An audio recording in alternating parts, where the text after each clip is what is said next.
So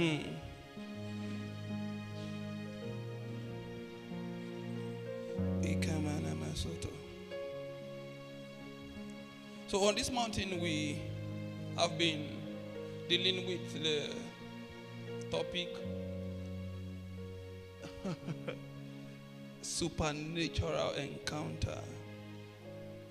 And last week we got to that place where we needed to pray, and it was obvious that I was not discerning enough, because if you do not want to fade out of this labor that we have with Jesus, you must ensure you put measures in place for feedback. Are you listening to me? That is a wisdom that must help every child of God that does not want to expire with time. And every time you have an opportunity to engage the people on behalf of God, you must go back to him for feedback. You must also go back to the lost people for feedback. So, on a scale of 10 to 5, what do you think about today's meeting? So you check and check and check and check, and I can beat my chest to tell you that you must put those measures in place. If not, pride would push you out of relevance. So there was something that I was not supposed to bring as part of the Lord's delivery for us. As part of the Lord's delivery for us last week, that was captured in that our matter. But no problem. We will pick it up from there today. Now, I said to us that every genuine salvation is a product of an encounter. Is that correct? And I said that if your salvation did not begin by an encounter, you may not last.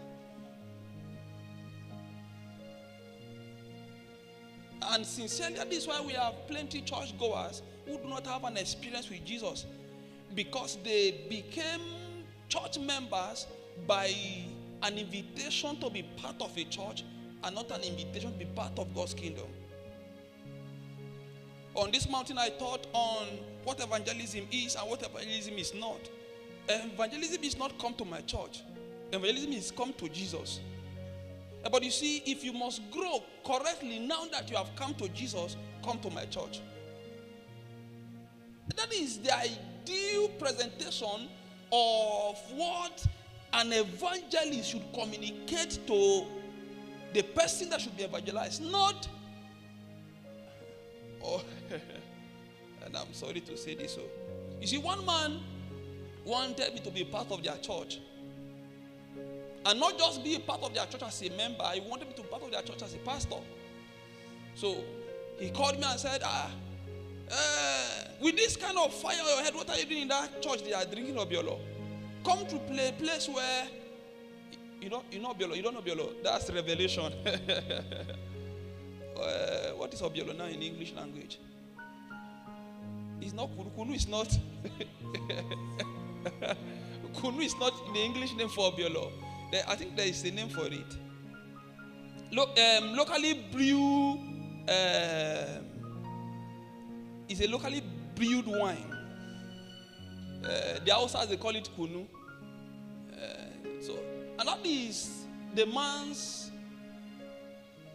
evangelism message to me.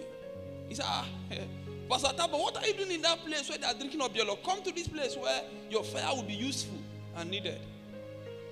And unfortunately, it is that place they drink Obiolo that fire was impacted.